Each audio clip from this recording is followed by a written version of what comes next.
Ya cepet cepet cepet. Aku pakai apa? Ini udah bisa belum? Udah bro, aku udah invite nih. Oh, bagaimana? Udah, suaranya udah kelihatan belum? Kok liku kok? Udah terliku kok belum join?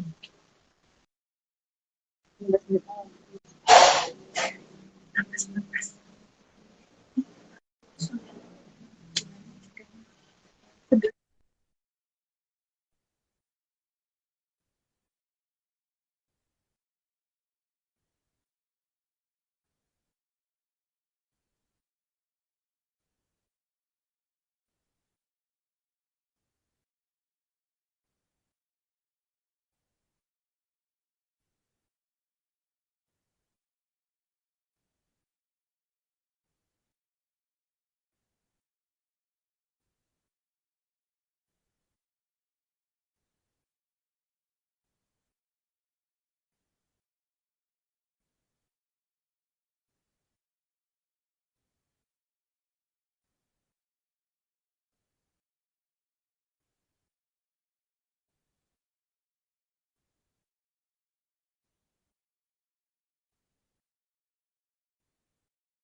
Halo.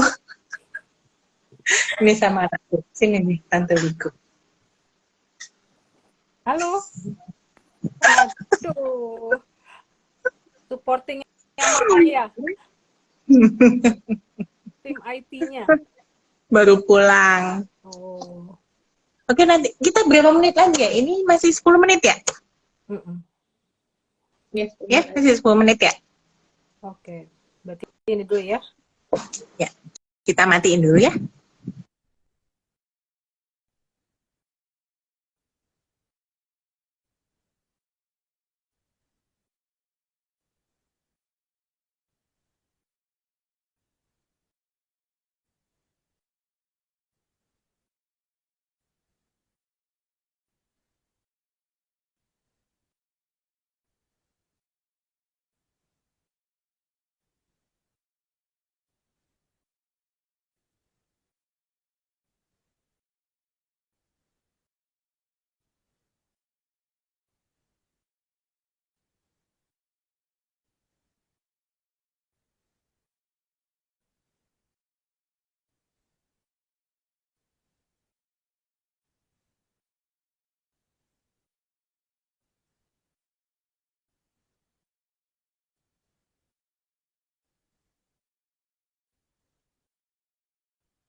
Oke,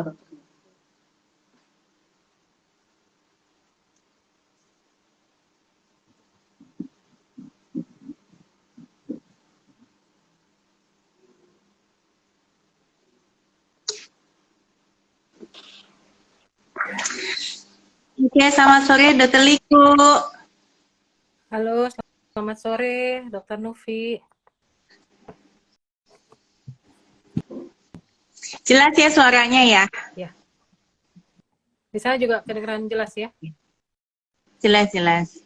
Oke, kita jam berapa ini dok? Jam 3 menit lagi ya. Oke. Sampai jam berapa kita, Mbak Novi?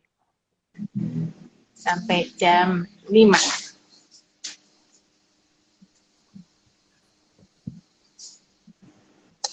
Kayaknya di kolom pertanyaan itu udah ada beberapa pertanyaan ya? Udah.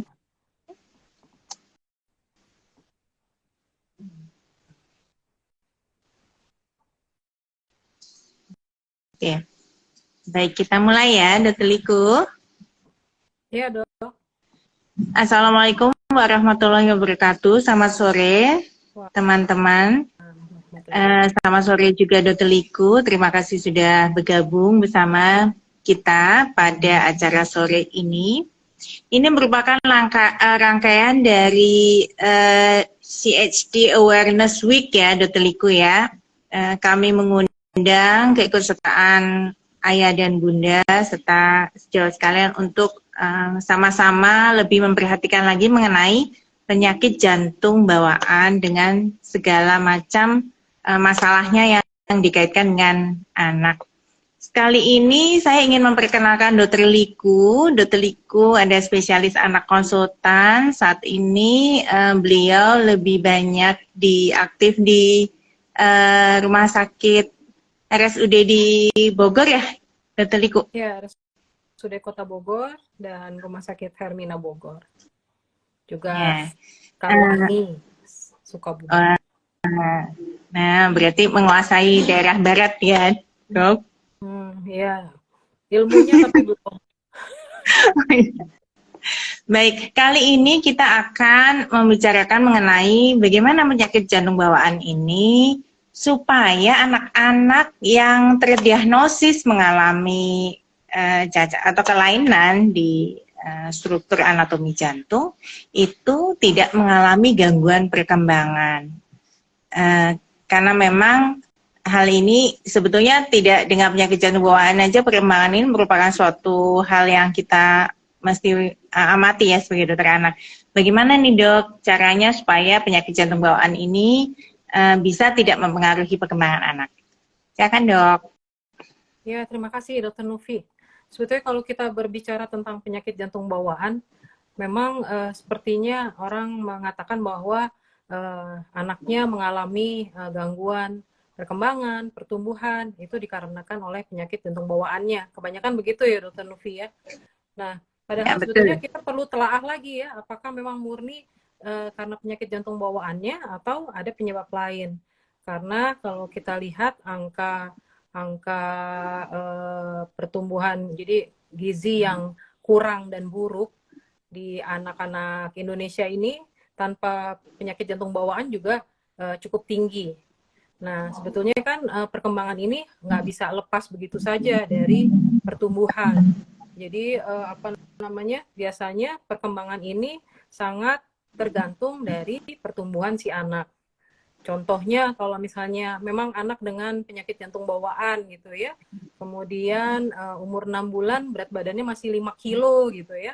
Jadi untuk perkembangannya mengejar ke anak umur 6 bulan agak sulit karena dia secara nutrisi dia masih belum tersupport, sehingga anaknya masih kelihatan kecil, masih kelihatan lemah. Jadi untuk untuk mengejar perkembangan dia juga agak sulit ya gitu.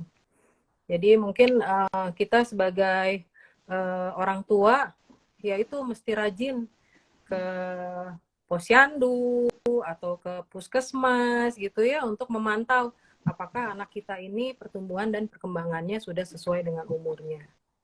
Itu Dokter Novi. Ya, baik, setuju, Dok.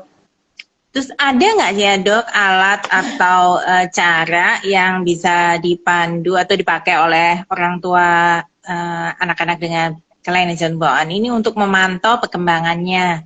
Selain memang melihat berat badan, tinggi badan, misalnya umur berapa harus bisa apa gitu, kita bisa lihat pemantauannya di mana ya, Dok? Ya, jadi apa namanya, Puskesmas, Posyandu itu semua punya program untuk pertumbuhan dan perkembangan. Jadi tahapan-tahapan anak berkembang itu sebetulnya kalau kita lihat ya, pemerintah juga Kemenkes sudah punya buku panduan pertumbuhan dan perkembangan ya.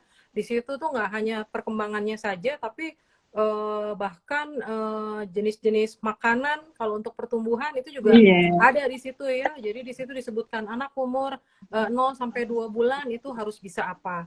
Itu di bagian anak itu kita sebut milestone perkembangan anak gitu ya. Nah, jadi orang tua itu kalau misalnya punya buku, sebetulnya enak sekali. Kalau nggak punya, boleh minta loh. Boleh minta ke puskesmas, ke posyandu gitu ya. Kemudian mengisi, karena itu kan sebetulnya isian itu bersifat pribadi. Jadi untuk satu anak, satu buku. Nah, buku itu untuk memandu kita melihat apakah perkembangan anak kita udah sesuai dengan usianya apa belum. Kemudian dari situ juga kita tahu kalau misalnya ternyata perkembangannya terganggu karena pertumbuhannya terganggu, berarti kita harus kejar pertumbuhannya, nutrisinya. Namun kalau nutrisinya sudah bagus, ternyata perkembangannya terganggu, kita masih cari lagi apa ini penyebabnya. Apakah murni karena penyakit jantung bawaan? Karena kalau selama ini kita ketemu anak-anak dengan penyakit jantung bawaan, justru perkembangan itu jarang yang terlambat ya, Dokter Novi ya. Jarang yang terlambat. Biasanya pasien dengan tetralogi ovalo yang biru gitu ya, dia tetap bisa jalan gitu ya untuk 10 tahun ya. Nah, jadi apa namanya kayaknya kalau langsung dijadikan apa namanya dasar, oh ini penyebab penyakit jantung bawaan ini adalah penyebab terjadinya gangguan perkembangan, rasanya kita masih terlalu dini untuk menyatakan hal itu gitu. Betul, karena memang kalau ayah bunda mungkin harus ingat ya bahwa salah satu kunci untuk perkembangan itu ada stimulasi. Jadi kalau stimulasinya bagus, mungkin justru bisa dia tetap baik-baik aja perkembangannya. Kalau sekarang yang normal aja mungkin kalau kebanyakan gadget juga mungkin ada keterlambatan bicara dan lain sebagainya. Dan tapi kalau misalnya anak dengan penyakit jantung bawaan, ayah ibunya care banget gitu, malah mungkin perkembangannya bisa lebih baik ya. Nah ini kalau penyakit jantung bawaan itu kan ada yang kelihatan biru gitu, ada yang enggak gitu. Kira-kira ada nggak ya perbedaannya ya dalam pola asuh kita untuk perkembangannya ya, Dok? Betul. Jadi tadi siang kita juga sudah ada kegiatan Zoom meeting juga bersama teman-teman dokter umum di daerah Bogor dan sekitar. Ya mungkin di daerah lain juga pasti akan ada kegiatan seperti itu. Jadi kita dalam bekerja itu biasanya teamwork.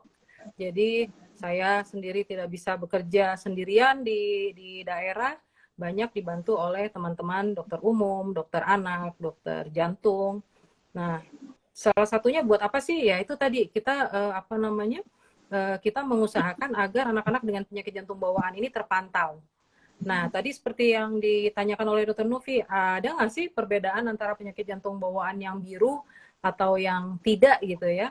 Kalau untuk penyakit jantung bawaan yang biru, memang secara fisiologis atau secara alaminya, memang ada kekurangan dalam arti memang biru pada penyakit jantung bawaan biru itu kan karena dia kurang oksigen yang ke seluruh tubuh. Begitu juga nutrisinya ada kemungkinan terganggu akibat kekurangan oksigen yang terjadi jangka panjang. Jadi kalau misalnya pasien-pasien dengan penyakit jantung bawaan biru biasanya memang lebih banyak atau dominan yang mengalami gangguan aktivitas fisik. Jadi aktivitas fisiknya benar-benar terlimitasi. Walaupun sebetulnya nggak semua juga, tapi kebanyakan. Nah, berbeda dengan penyakit jantung bawaan yang tidak biru, nah justru kita yang penting adalah mengetahui penyakitnya apa dulu gitu ya. Karena sama-sama VSD, biasanya kan ibu-ibu suka banding-bandingin ya. Anak saya PJB, Iya. kok dengan anak yang lain kok ini ya, dok kok beda ya, anak yang itu udah bisa jalan, anak saya kok kecil seperti itu. Padahal untuk satu kasus saja, misalnya anggap aja sama-sama VSD gitu ya. Nah, itu kan beda. Yang satu mungkin VSD-nya kecil. Jadi si lubang di jantung itu tidak mengganggu pertumbuhan dan perkembangan si anaknya. Tapi yang di satunya lagi ternyata VSD-nya besar. Jadi selama pertumbuhan dan perkembangannya, si VSD itu memang benar-benar menghambat pertumbuhan dan perkembangannya. Jadi memang kita harus melihatnya personal, jadi per individu. Makanya tadi kita titip buat teman-teman di puskesmas, kemudian di rumah sakit gitu ya, untuk selalu memantau pertumbuhan dan perkembangan. Nah, biasanya kalau misalnya kita secara dini sudah mengetahui jenis penyakitnya apa, nah kita akan lebih mudah berdiskusi dengan orang tuanya. Beda sama baru curiga nih. Ya, kalau kita baru curiga kan kita mau bilang apa gitu, karena kita juga belum tahu. Walaupun secara fisik dan pemeriksaan itu kita sudah bisa mengarah ke penyakit penjantung bawaan tertentu, tapi kita juga masih terbatasi oleh sebetulnya detailnya seperti apa, sehingga nanti kita juga bisa berdiskusi mengenai kebutuhan-kebutuhan anak tersebut. Ya, setuju sekali. Jadi jenisnya, kemudian seberapa berat penyakit jantung bawaan itu, kelainannya akan bisa menentukan perkembangan anak itu ya kan. Tapi yang harus digarisbawahi adalah pemantauannya tetap harus dilakukan berkala. Ini udah ada pertanyaan nih Dokter Liku. Yang pertama gini, ada ibu dari yang memiliki anak usia 14 bulan dengan berat badannya itu tapi masih 3,5 kilo dan ada jantung bocor, ASD sekundum besar. Bagaimana ya dok cara menaikkan berat badannya? Ini kayaknya mesti apa betul-betul kita bahas yang 14 bulan tapi masih kecil sekali ya. Iya, iya. Bagaimana ini dok? Ya, betul. Ini kan kalau di dilihat dari umur, kemudian berat badannya seperti bayi baru lahir ya. Nah, jadi kan kita harus melihat atau menelaah lebih dalam lagi. ASD sekundumnya itu berapa besar? Apakah benar cuma ASD sekundum aja yang menyebabkan anak tersebut tidak tumbuh gitu ya? Makanya sebetulnya saya tuh sering banget nitip sama orang tua bahwa orang tua itu harus mandiri untuk menilai status gizi anaknya. Jadi jangan sampai biasanya gini, pertanyaannya kalau kita tanya, Bu, berat badannya naik atau enggak ya? Pasti jawabannya naik gitu ya.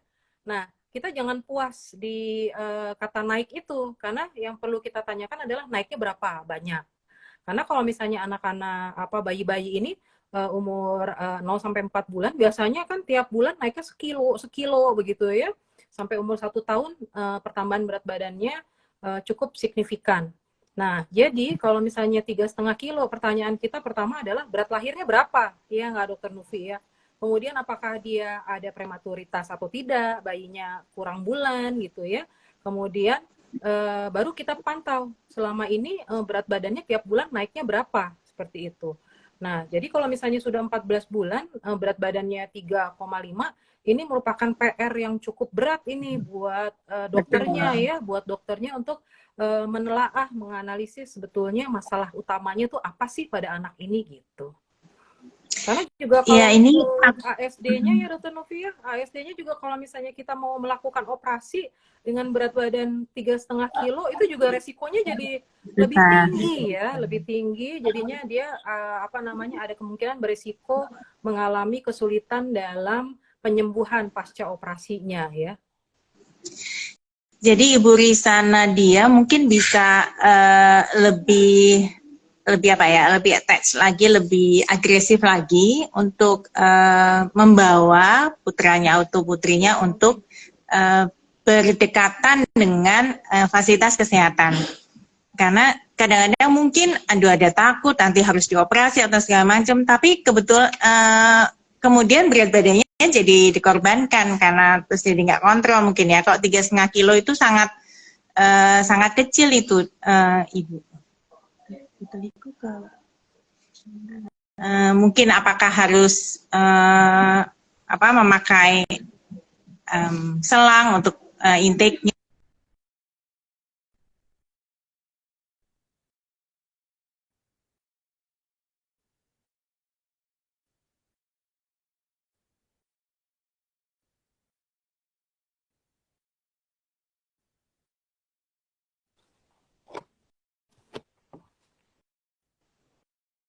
Tadi sempat agak keluar. Jadi mungkin Ibu Risa Nadia mungkin bisa membawa lagi ke fasilitas kesehatan, karena memang kalau betul hanya segitu dengan usia yang sudah setahun lebih, barangkali kita harus menambahkan alat selang yang dipasang supaya intake minumnya itu bisa melalui selang tersebut, ya Bu ya. Kemudian berikutnya ada pertanyaan dari admin Dasari. Galau pengen ngajarin anak 11 bulan sleep training sama bobo, tapi PCB-nya itu ASD, PSD dengan DORF, PDA, PS. Takut kalau nangis terus jadi sesek gitu, Dok. Jadi malah nggak bisa, ibunya takut kalau anaknya tidur itu Pak bisa mempengaruhi tambah berat anaknya. Untuk sleep training ya, maksudnya untuk ngajarin tidur yang baik, tidur yang efektif ya, atau mungkin dengan jenis seperti ini barangkali ibunya khawatir karena nafasnya selalu cepat atau gitu ya, jadi ibunya mungkin agak khawatir ya. Ya, sebetulnya yang mesti kita tanya lagi juga sleep trainingnya seberapa jauh gitu. Apa sih yang dikerjakan sebagai bentuk sleep training tadi gitu. Jadi kegiatannya ini kira-kira memang mengganggu kondisi pasiennya atau tidak. Memang kalau dilihat dari penyakit jantung bawaannya nih, DORF, VSD, ASD, PS. Nah, kemungkinan kan bayinya ini atau anaknya ini biru ya. Biru itu kan oksigennya kurang di dalam tubuh. Sehingga memang kemungkinan kalau kegiatannya itu, kegiatan dari trainingnya itu berat, maka dia akan mudah lelah. Kalau mudah lelah, kemudian ada pulmonal stenosis ini yang bikin dia tambah biru, maka anaknya beresiko untuk spell. Jadinya bukan lagi tidur yang baik yang didapat, malah nanti anaknya spell, kemudian kondisi jantungnya makin memburuk. Mungkin seperti itu. Memang perkembangan sama pertumbuhan itu tidak bisa dipisahkan dengan nyata sih, itu karena menyatu ya. Mungkin saja nangis, atau nangis itu kan bisa oleh banyak sebab ya. Bisa mungkin lapar atau haus, atau dia basah karena habis pipis atau pupuk. Nah, itu sebetulnya tidak mempengaruhi ibu dan ayah kalau ingin menidurkan anaknya. Kalau bayi-bayi dengan penyakit jantung bawaan yang tipe ini memang selalu kesannya napasnya memang cepat ya. Jadi jangan khawatir kalau pola tidurnya itu, kalau biasanya kalau kenyang mungkin anaknya juga otomatis bubuk ya, Dr. Diko. Nah, ada lagi dari Kia Aprilia. Dok, kalau misalnya anaknya dicurigai Noonan syndrome, terus PJB juga, apa perkembangannya terlambat juga, Dok? Soalnya anak saya beratnya dari lahir sampai sekarang umur mau 2 bulan stuck di 2,4 kg. Ini penyakit jantung bawaannya disertai dengan sindrom Noonan. Ya, betul ya. Jadi kalau misalnya anak, sebetulnya jadi gini, bukan penyakit jantung bawaan disertai sindrom ya. Jadi yang perlu kita ketahui itu bahwa yang namanya sindrom itu kan kumpulan gejala. Kumpulan gejala itu jadi salah satunya adalah penyakit jantung bawaan. Kemudian dari beberapa kumpulan gejala itu, itulah yang kemudian kita telaah kira-kira arah mana gitu ya. Yang paling banyak memang Down syndrome nih kalau kita lihat ya. Noonan syndrome ada tapi tidak sebanyak Down syndrome. Nah, jadi kita mesti mesti melihat lagi Noonan syndrome itu kelainan-kelainannya tuh apa saja. apakah dia mengganggu pertumbuhan dan perkembangan dari si anak tersebut. Nah, apabila memang dari sindrom tersebut mengganggu pertumbuhan dan perkembangan, maka dengan adanya penyakit jantung bawaan, apalagi kalau penyakit jantung bawaannya itu secara signifikan mengganggu pertumbuhan dan perkembangan, maka dia juga akan memperberat lagi hambatan pertumbuhan dan perkembangan dari anak tersebut. Nah, biasanya kalau seperti ini kita join ya, Dokter Nufi ya. Kita tidak hanya tidak hanya jantungnya saja yang kita kita telaah gitu ya, yang kita atasi, namun juga sindromnya itu kita berkolaborasi dengan dokter endokrin biasanya ya, dokter endokrin nanti yang akan lebih banyak ilmunya mengenai sindrom-sindrom ini gitu.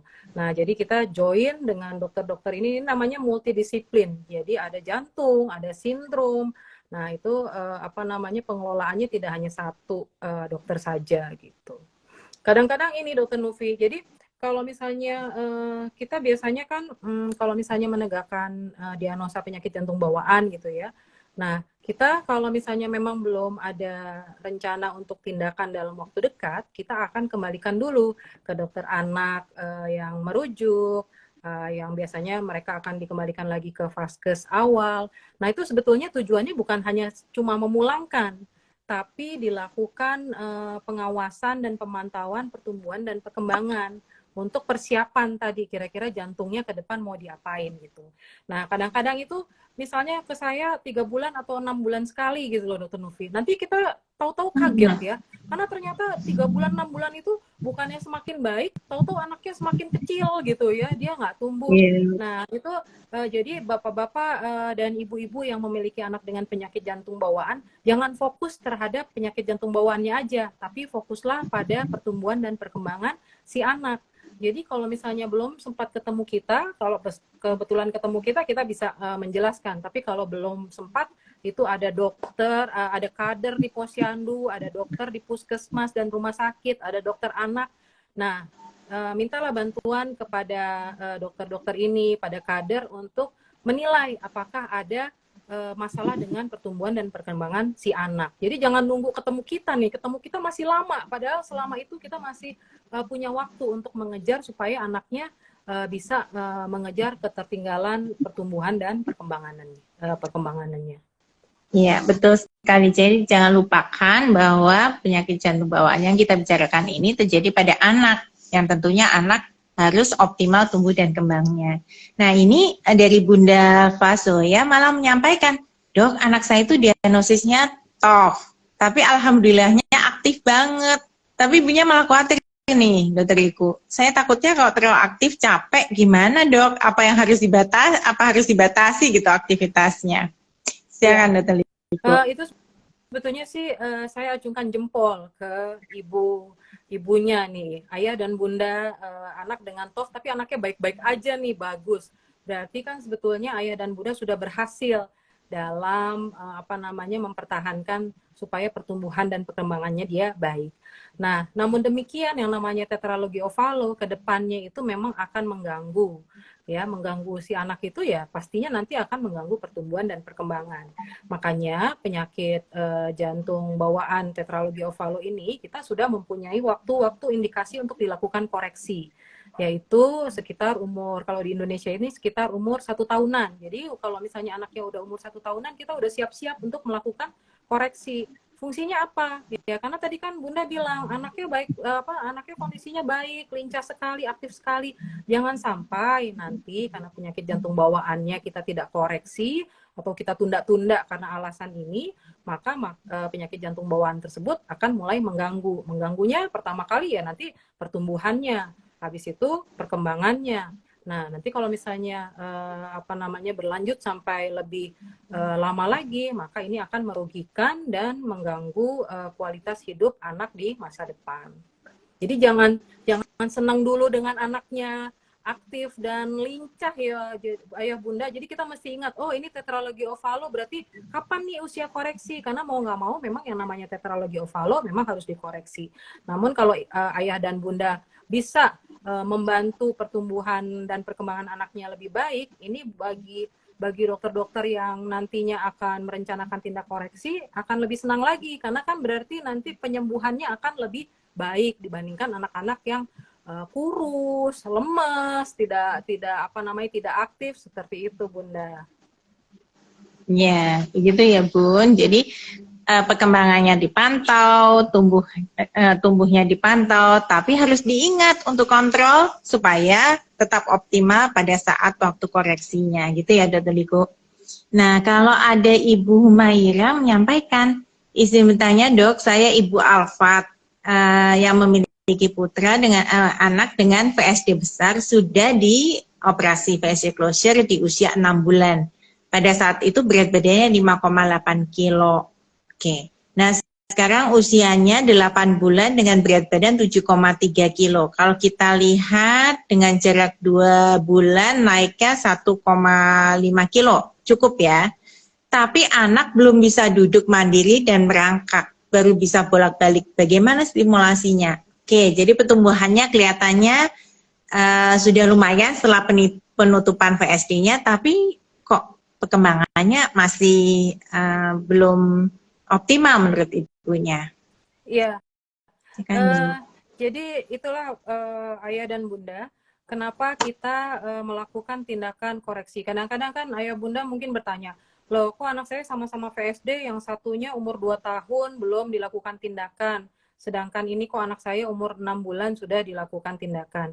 Nah, kemungkinan memang berdasarkan besarnya si VSD tadi. Jadi kalau misalnya sekarang berat badan sulit naik, kemudian VSD-nya besar, yang kita duga memang VSD inilah yang menyebabkan gangguan pertumbuhan dari si anak, maka kita melakukan upaya operasi VSD closure. Nah, kenapa kita lakukan? Karena kita berharap pada saat tindakan operasi sudah selesai, maka kita bisa menganalisa lagi apakah memang faktor utamanya adalah si penyakit jantung bawaan atau VSD itu. Nah, kalau misalnya ternyata masalah utamanya adalah VSD tersebut, maka setelah dilakukan tindakan penutupan, setelah dilakukan operasi, maka anaknya akan mengalami tumbuh kejar yang baik. Nah, tumbuh kejar yang baik ini nanti akan menopang perkembangan seperti itu. Nah, kalau misalnya memang operasinya baru-baru aja, sebetulnya kita pantau dulu. Mungkin sampai 3 bulan, 6 bulan, seperti itu ya. Kita lihat dulu. Tadi kan Dokter Novi bilang berat badannya 1,5 2 bulan 1,5 kilo. Sebetulnya peningkatannya cukup baik. Namun kan kita juga ada target berat badan. Nah, target berat badan itu yang harus kita kejar untuk menopang anak itu berkembang. Nah, nantinya setelah kelihatan bahwa pertumbuhannya sudah bisa dikejar, maka kita akan lihat lagi perkembangannya. Kalau sampai ada gangguan perkembangan padahal pertumbuhannya sudah bagus, sudah memenuhi target, nah inilah kita jadi berpikir apakah benar kemarin perkembangannya itu terganggu karena penyakit jantung bawaannya. Karena setelah kondisi ini, setelah hasil operasinya baik, maka perkembangan yang terlambat ini mesti kita analisa lebih lanjut, ya. Nah, kemudian itulah perlunya kita nanti melakukan penilaian ya, Dokter Novi ya, tentang perkembangan. Dia terhambatnya di usia berapa, kemudian ada diagnosisnya nanti. Jadi diagnosisnya bukan lagi penyakit jantung bawaan, tapi diagnosisnya adalah gangguan perkembangan. Sehingga nanti kita akan melakukan join lagi dengan tim yang lain. Apakah dia perlu ke dokter rehab medik untuk dilakukan tindakan-tindakan rehab yang akan baik untuk mengejar perkembangannya. Terima kasih Dokter Liko. Jadi Ibu Humaira ini stimulasinya harus bertahap kemudian meningkat, gitu. Sesuaikan dengan usianya. Nah, tapi memang ada baiknya untuk ke vaskes terdekat untuk itu, kata Dokter Liko, tentukan dulu letaknya di mana, ini ada kekurangan perkembangannya di mana, delay-an di mana. Tadi kemudian saya menyambung, ternyata Ibu Midasari yang bayinya 11 bulan dengan DORF tadi, DORF PS, itu menanyakan kalau begitu kurang lebih usia 1 tahun mesti ada operasi yang segera nggak sih gitu untuk anak saya gitu. Iya, Karena tadi kan ada target nih. Nah, gimana nih? betul Ibu. Jadi untuk kasus DOROF VSDPS ini ya, jadi kita juga kurang lebih hampir sama. Tapi memang nanti harus dilihat lagi. DOROF VSDPS ini kan ada 2 jenis ya, dokter Lufi ya. Jadi kalau misalnya dia anatominya mirip dengan tetralogi ovalo ya, nah itu memang kita lakukan operasinya tuh umur 1 tahun. Jadi memang kita harus mengejar nih, kita upayakan usia 1 tahun itu anak ibu sudah dilakukan tindakan operasi. Nah, supaya tidak berlanjut-lanjut tuh tadi masalah tidurnya. Dan satu lagi yang saya perlu tambahi adalah jadi biasanya tuh pasien yang kita sebut dengan pasien biru nih ya, pasien dengan penyakit jantungan bawaan biru karena dia kekurangan oksigen di seluruh tubuh, di otak. Jadi memang anaknya cenderung untuk rewel, kita sebut dengan irritable gitu ya, karena dia tidak nyaman dengan kondisi tubuhnya. Dia capek mungkin tidak bisa bilang ke ibunya kan, dia capek tidak bisa bilang, akhirnya yang keluar rewel. Nah ibunya bingung, ini kok anaknya susah tidur ya, padahal memang gangguan tidur itu berasal dari penyakit jantung bawaannya.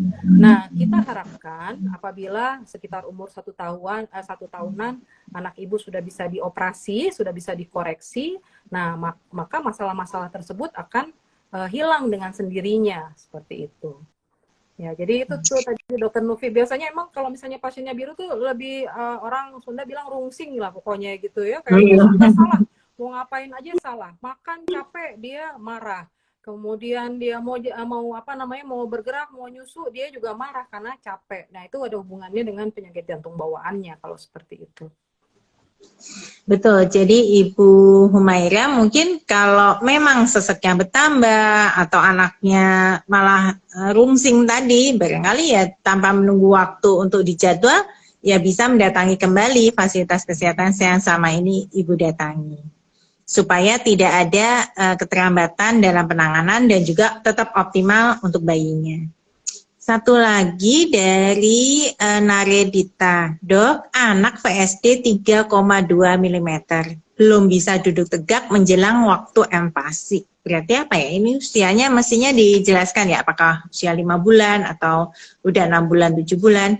Harus bagaimana memberikan makannya ya Dok? Apa boleh tetap didudukkan di sofa bayi? Oke, silakan Ya. Dok. Kursi bayi kali ya? Kok sofa bayi ya? Iya, mungkin kalau empasi itu kita anggap umur-umur 6 bulan ya, sesuai dengan dengan aturan nasional itu ya, makan dimulai usia 6 bulan. Nah, jadi kembali lagi. Jadi kan jangan semua mengkambing hitamkan penyakit jantung bawaannya gitu. Karena biasanya begini, kalau dengan penyakit jantung bawaan itu apapun pasti penyebabnya penyakit jantung bawaan gitu ya. Jadi kayaknya anak dengan penyakit jantung bawaan itu sudah divonis duluan, nggak bisa ini, nggak bisa itu, kalau ada ini pasti PJB gitu ya. Apalagi tadi kita dengar VSD-nya kan 3,2 apa nih, senti apa mili ya? Milimeter. Ya, mili. Sebetulnya kan kalau 3,2 mm itu bisa kita kategorikan sebagai VSD kecil. Nah, jadi harusnya dia tidak mengganggu pertumbuhan dan perkembangan si anak tersebut. Jadi kalau sampai belum bisa duduk ya, kita anggap aja 6 bulan belum bisa duduk, kita kembalinya ke persyaratan untuk makan pada anak. Nah, anak itu kan untuk belajar makan itu kan ada syaratnya. Pertama dia bisa duduk, kemudian dia bisa tidak lagi mengeluarkan makanan yang kita berikan itu kan. Jadi kita harus melihat kesiapan anak untuk makan. Jadi ini sebetulnya sama dengan anak-anak yang lain proses makannya. Nah, jadi pertanyaannya justru kira-kira nih yang nggak bisa didudukkan nih bagaimana gitu kan? Karena anak 6 bulan ini Kalau anak 6 bulan biasanya sih dia sudah duduk tegak karena itu merupakan salah satu syarat untuk pemberian makanan pendamping ASI. Ya, betul sekali. Jadi Ibu Naredita, jadi memberi makan pada anak itu bukan effortless. Itu kita memang harus effort. Dengan PSD yang ukurannya kecil ini sebetulnya perkembangannya harusnya tetap bisa normal.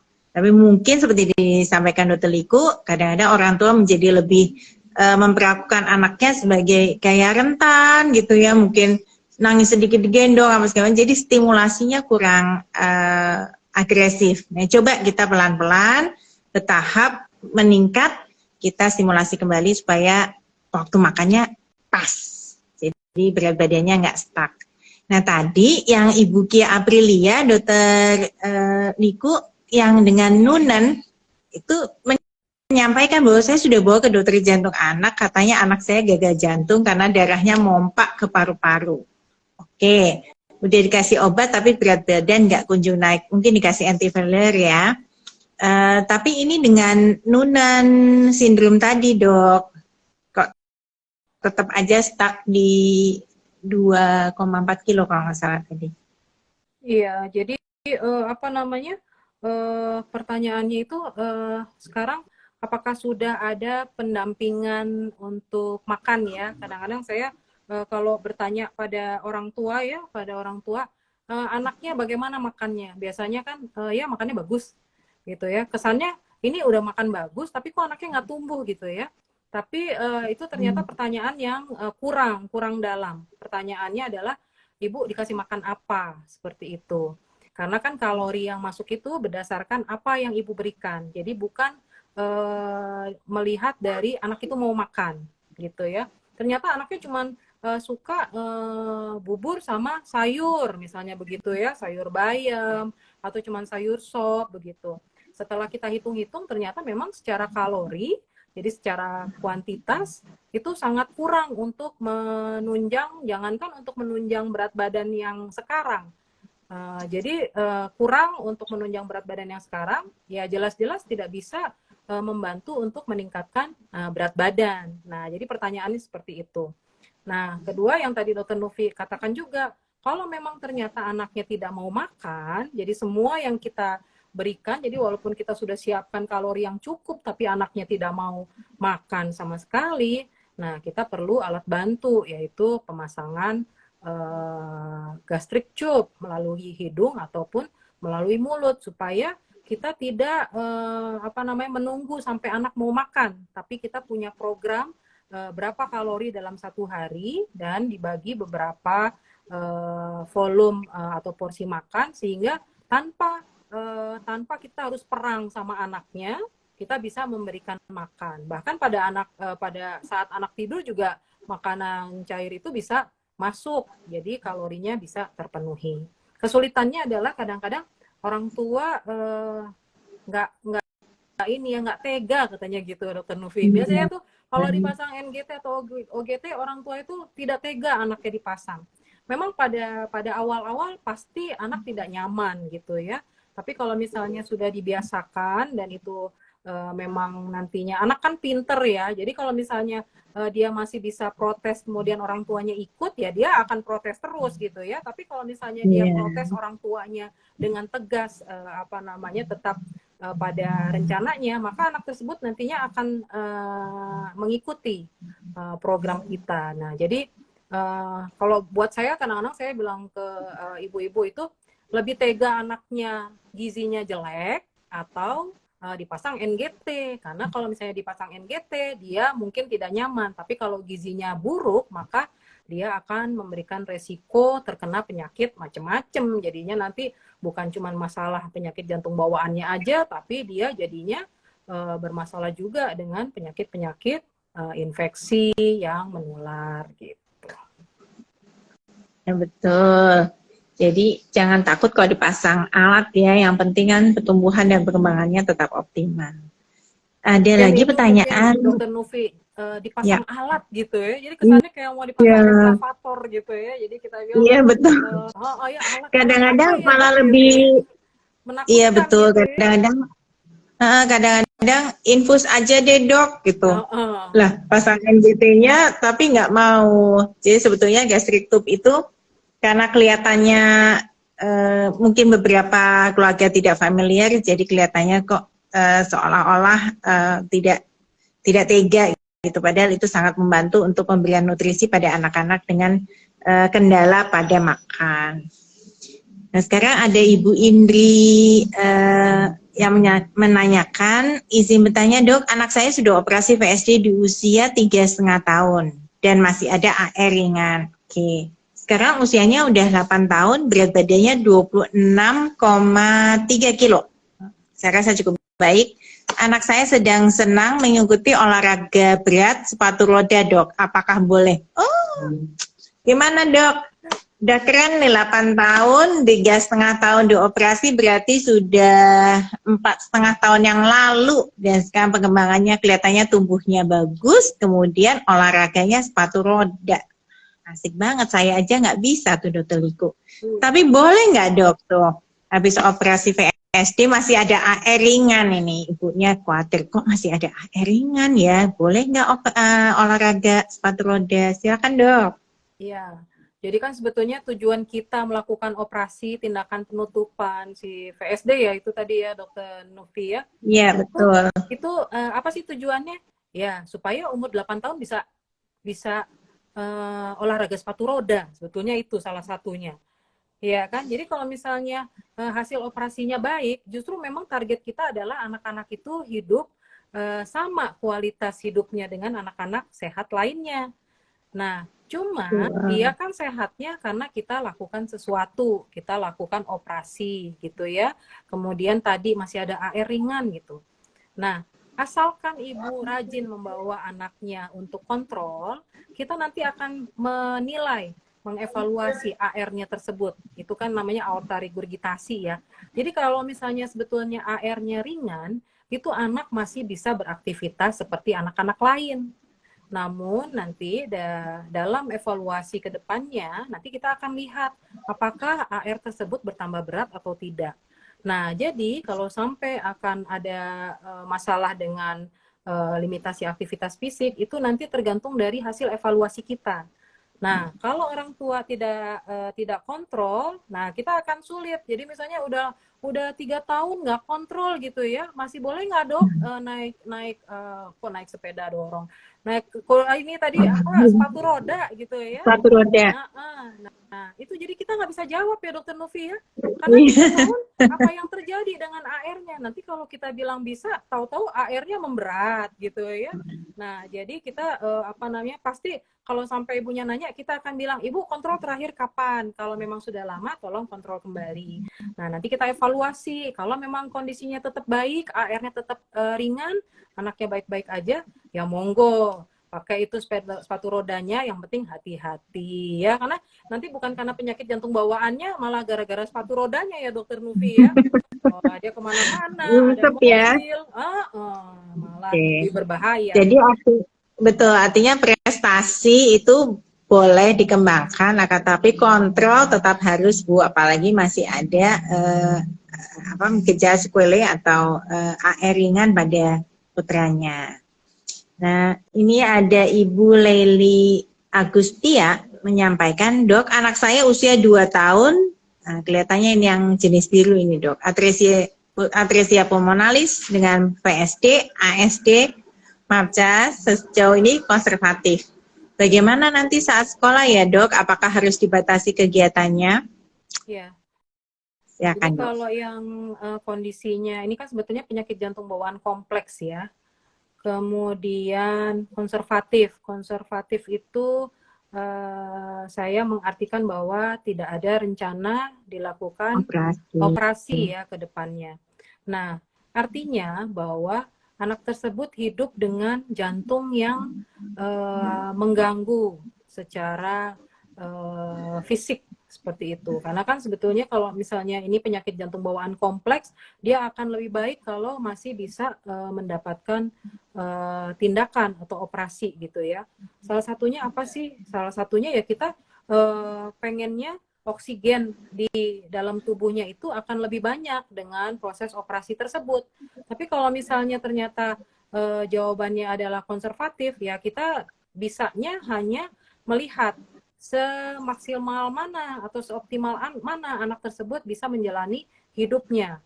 Ya, dalam arti sebetulnya nggak usah dibatasi aktivitas fisiknya, maka secara otomatis dia akan terbatas juga, terlimitasi dengan sendirinya karena penyakit jantung bawaannya tersebut. Nah, yang perlu kita support adalah mulai mengenalkan anak-anak dengan aktivitas-aktivitas yang tidak terlalu membuat anak tersebut capek. Jadi kalau anak lain maunya main bola, ya kita ajarin apakah dia suka menulis, nantinya apakah dia suka main gitar, seperti itu. Jadi biasanya kalau misalnya orang tua dan pasien datang ke poli, kita juga akan mengarahkan kira-kira aktivitas mana yang anak tersebut boleh. Gitu.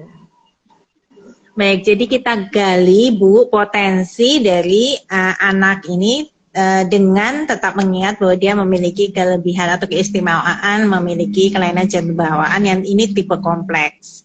Jadi tidak usah dibatasi, akan tetapi cobalah kita gali apakah ada potensi lain untuk perkembangannya. Supaya dia nggak ngiri ya kalau anaknya sebelah main bola, oh saya ikut main bola, nanti jadi sesuatu, kita jadinya makin membatasi lagi. Jadi aktivitasnya tetap dibatasi, tapi kita lihat potensi lainnya, begitu ya Dokter Liku ya? Iya, betul Bu. Jadi kita tetap harus support anak kita apapun yang terjadi. Dia juga harus menjadi pribadi yang bahagia dengan kondisi yang dia miliki. Dia juga harus diajarkan bagaimana ikhlas, ikhlas dengan kondisi tubuh dia. Namun kita juga support bahwa semua orang itu punya potensi untuk maju, punya potensi untuk berprestasi, namun jalannya sendiri-sendiri. Nah, itu perlu sekali peran penting dari ayah bundanya, supaya anaknya tidak merasa rendah hati dengan keterbatasannya. Karena betul seperti Dokter Novi, anak dengan penyakit jantung bawaan, ini bukan kekurangan. Ini adalah kelebihan mereka, kelebihan orang tuanya, kelebihan ayah bunda, dan mereka adalah anak-anak istimewa yang pernah ada di muka bumi ini. Begitu mungkin ya Dokter Novi ya? Betul sekali, jadi masih istimewa karena kan perlakuan kita juga istimewa untuk anak-anak yang kita sayangi ini. Ada lagi dari Ibu Aprilisda. Anak saya usia 7 bulan, diagnosanya nih dok, TGA, VSD, DLV. PFO mungkin ya dok, ini bukan FPO. PFO, PS severe PS, dengan PA yang confluent. Nah, sekarang pengembangannya sudah belajar duduk, cukup aktif, dan sekarang menunggu hasil konferensi bedah. Jadi pertanyaan, mungkin ini sharing ya, bahwa ternyata perkembangannya itu baik walaupun diagnosis cukup kompleks gitu. Terima kasih sudah berbagi nih Bu Aprilis. Dan ternyata betul tadi yang disampaikan oleh Dr. Liku bahwa penyakit kelainan jantung bawaan di satu sisi menyebabkan anak-anak kita menjadi istimewa, tetapi di sisi yang lain kesempatan untuk tumbuh dan kembangnya sebetulnya memiliki potensi yang sama dengan anak lain, gitu ya dok? Ya, betul. Nah berikutnya ada dari Mrs. Insani, apakah PJB dapat menyebabkan keterlambatan atau gangguan perkembangan pada bayi? Silakan dok. Iya. Jadi penyakit jantung bawaan tadi kita sudah bicarakan juga, tergantung. Jadi penyakit jantung bawaan itu tergantung. Tiap diagnosa itu berbeda-beda hasilnya dari tiap-tiap anak. Makanya kita tidak bisa membandingkan anak yang satu dengan anak yang lain, walaupun sama-sama dengan penyakit jantung bawaan. Bahkan untuk satu diagnosa seperti VSD tadi, itu dia nanti akan mengalami hal yang berbeda dengan VSD yang kecil atau VSD yang besar. Nah, justru di sini kita meminta bantuan, support dari ayah bunda, baik dari segi nutrisi dan perkembangannya. Apabila ayah dan bunda mengalami kesulitan untuk mensupport nutrisi, mintalah bantuan dari orang-orang terdekat. Mulai ada kader di posyandu, kemudian di puskesmas ada dokter, ada ahli gizi. Kalau mereka tidak bisa akan naik lagi ke rumah sakit, ada dokter anak yang akan mensupport bunda-bunda dalam memberikan nutrisi kepada anak-anak tercintanya. Jadi itu justru kita nitip ya Dokter Nufi ya. Jadi jangan Iya, sampai betul. nanti berharap nanti kalau ketemu Dokter Nufi aja atau ketemu Dokter Liku aja saya baru bertanya mengenai nutrisi, itu kita khawatir malah akan terlambat karena kan yang perlu kita kejar itu bukan bulan tapi hari demi hari. Jadi bunda-bunda justru harus lebih aware, anak-anak ini pasti butuh kalori tambahan. Nah, jadi makanan yang kita kelola, mudah-mudahan harus tahu persis apa yang sudah masuk ke tubuh anak-anak. Karena mereka benar-benar membutuhkan nutrisi tersebut untuk tumbuh kembang dengan baik. Makanya tadi dari ibu siapa ya, itu tuh sebetulnya kita senang banget ya Dokter Nufi ya, kalau sampai ada Yang cerita, perkembangannya waduh baik anaknya, ya. iya betul, dengan penyakit jantung bawaan kompleks, tapi pertumbuhan dan perkembangannya baik. Nah, ini adalah contoh bahwa walaupun anak-anak kita istimewa, namun dengan support dari orang tuanya, anak-anak tersebut juga bisa memiliki kualitas hidup yang baik seperti anak-anak tanpa penyakit jantung bawaan.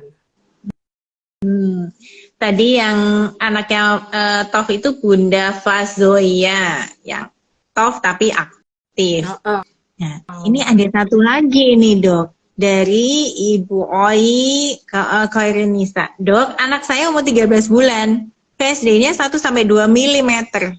Betul ya Bu, milimeter ya? Jika minum minum air dengan gelas atau sedotan kok sering kesedak. Apakah itu efek dari PSD, dok?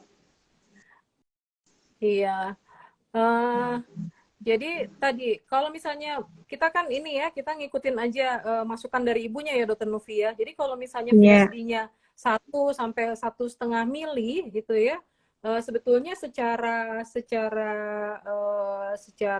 umum itu harusnya VSD itu tidak mengganggu proses pertumbuhan dan perkembangan dari anak ibu. Jadi kalau sampai ada masalah dengan gangguan itu kita sebut dengan gangguan menelan. Iya, jadi dia nelan keselak gitu ya. Nah, itu sebetulnya besar kemungkinan tidak berhubungan dengan penyakit jantung bawaannya. Nah, justru ibu harus cari bantuan untuk belajar menelan itu. Jadi itu namanya di dokter rehab medik itu Dokter Nufi. Jadi di tempat saya itu ada dokter rehab medik yang memang khusus membantu anak-anak dengan gangguan makan. Salah satunya itu adalah dengan gangguan menelan. Nah, jadi gangguan menelan ini Ibu dengan bantuan rehabilitasi medik, maka dia akan dibantu untuk belajar menelan dengan baik sehingga tidak lagi ke depannya tersedak-sedak. Karena kan sekarang kalau tersedak-sedak akibatnya malah lebih rumit dibandingkan dengan penyakit jantung bawaannya itu karena iya betul. Susunya bisa masuk ke paru-paru, kemudian itu aspirasi itu bisa membuat gangguan nafas, ke depannya nanti bisa infeksi di paru-parunya. Nah, malah problemnya lebih berat dibandingkan dengan penyakit jantung bawaannya gitu. Jadi nggak semuanya gara-gara penyakit jantung bawaan kok Bu. Jadi kalau misalnya anak dengan penyakit jantung bawaan, dia itu sangat-sangat bisa mengejar pertumbuhan dan perkembangan yang normal seperti anak-anak lain. Cuman kita jadinya tricky ya, kita mesti tahu persis apa yang di anak-anak istimewa itu celahnya apa nih supaya kita bisa mengejar ketertinggalan dibandingkan dengan anak-anak lain gitu. Iya betul. Jadi ada banyak faktor yang menyebabkan mungkin tersedak tadi, gangguan menelan atau stimulasi teksturnya tidak nambah-nambah, jadi anaknya latihan menelannya kurang baik, sehingga ada kemungkinan ibu membutuhkan untuk pendampingan ke spesialis anak yang biasa yang tidak harus kontrol jantung, kemudian mungkin bisa diarahkan ke sejawat yang rehabilitasi medik untuk melatih supaya dia bisa menelan. Karena kalau dari ukurannya memang tidak akan mempengaruhi tumbuh kembang ya. Nah, itu juga mungkin tambahannya Dokter Nufi. Jadi ibu-ibu ini kalau dengan anaknya dengan penyakit jantung bawaan, kalau ke dokter anak jangan cuman ini minta rujukan, ya. Iya, Jadi ke dokter anak itu betul betul. kejar. Oh, Iya, memperpanjang rujukan. iya, jangan sekedar minta rujukan gitu ya. Karena kan waktunya ketemu kita kan terbatas. Kalau mau membicarakan tentang masalah gizi dan perkembangan, pasti waktunya akan terbatas. Nah, pada saat ibu ketemu dokter anaknya, ibu langsung jangan lupa bawa itu tadi peralatan perangnya ya. Apa namanya, KMS-nya ya, tunjukin, dok ini anak saya umur sekian. Karena itu pertanyaannya banyak ke kita ya, dokter Nufi ya. Berat Iya, badannya betul. berat badannya ini normal atau enggak gitu ya. Padahal kita udah Iya, lama nggak ketemu ya, tahu-tahu wah berat badan. Nah, justru ibu kejar dengan peralatan perang itu dokter anaknya. Jangan mau kalau cuma dikasih betul. rujukan aja. Ibu tanya dulu, dok, anak saya berat badannya sudah sesuai atau belum? Perkembangannya udah sesuai atau belum? Umur-umur segini apa yang perlu dikejar? Termasuk salah satunya imunisasinya. Jadi jangan mau kalau cuma dikasih rujukan aja, Bu. Nanti kita bingung bersama karena mesti nelaah lagi dari awal sampai apa namanya kondisi akhir-akhir ini. Mungkin gitu ya Dokter Nufi ya. Itu titipan juga ya. Betul. Iya. Jadi Titipan. memang sekaligus menjawab pertanyaan dari Ibu Gadis Oli bahwa kalau memang masih menunggu ada tindakan, kita bisa tetap memantau tumbuh kembang anak pada dokter spesialis anak atau pada fasilitas kesehatan dekat untuk selalu memantau tumbuh kembangnya supaya lebih optimal lagi. Saya rasa Kak, ya, jadi kalau dengan PAVSD 8 mili belum ada tindakan, boleh nggak ke dokter tumbuh kembang anak? Amat sangat boleh. Kita mungkin sudah tinggal waktu 10 menit, Dok. Apakah Dokter Liku bisa memberikan kesimpulan untuk hari ini mengenai penyakit jantung bawaan, apakah mempengaruhi perkembangan anak? Silakan, Dok. Iya, buat ayah bunda yang sudah bergabung di sini, terima kasih atas kesempatan, atas waktu luangnya untuk berdiskusi. Mungkin ada beberapa yang sudah lama kita tidak ketemu juga ya, ayah bunda ya. Nah, jadi perlu ditekankan lagi, perlu digarisbawahi lagi bahwa penyakit jantung bawaan tidak selalu menjadi penyebab gangguan perkembangan pada anak istimewa kita. Jadi kita perlu lagi lihat apakah pertumbuhan terganggu atau tidak. Bagaimana kita tahunya? Dengan selalu memantau berat badan anak tersebut, kemudian memantau perkembangan anak kita, supaya pada saat gangguan itu mulainya masih sedini mungkin, itu kita sudah bisa melakukan intervensi. Jadi jangan nunggu sampai anak-anak ayah dan bunda berat badannya sudah terlanjur kurang. Misalnya apabila ayah bunda biasanya anak-anak ini berat badannya naik 1 bulan 1 kilo. Pada saat bulan depannya berat badan naik juga tapi hanya 100 gram, itu bunda sudah melakukan intervensi. Intervensinya dengan apa? Bunda langsung cari apa namanya kader atau cari tadi dokter di puskesmas atau dokter umum di sekitar. Bahkan kalau memang perlu apa namanya ayah bunda membawa anaknya ke dokter anak. Jadi jangan nunggu kasusnya berlarut-larut baru kita mencari pertolongan. Karena apabila sudah sampai ke kondisi yang tidak baik, maka tentu saja akan lebih sulit dikembalikan ke posisi normal. Dan yang paling penting adalah anak-anak istimewa kita, anak-anak dengan penyakit jantung bawaan, itu mempunyai hak untuk bertumbuh dan berkembang seperti anak-anak yang lainnya. Itu yang harus kita tekankan. Jadi ayah bunda tidak usah khawatir kalau misalnya ayah bunda memiliki anak dengan penyakit jantung bawaan, anak istimewa kita ini kedepannya akan kita usahakan agar setidaknya dia bisa mencapai kualitas hidup sama dengan anak-anak normal lainnya. Mungkin dari saya begitu, Dokter Nufi. Terima kasih.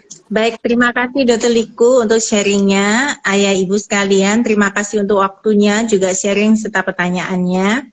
Mudah-mudahan sore ini bincang-bincang kita ini bisa membantu untuk lebih menyehatkan jantung anak Indonesia ya. Seperti UKK Kardiologi, kita selamatkan jantung anak Indonesia untuk selamatkan penerus bangsa. Sampai ketemu di IG Live berikutnya. Selamat sore semua. Assalamualaikum warahmatullahi wabarakatuh.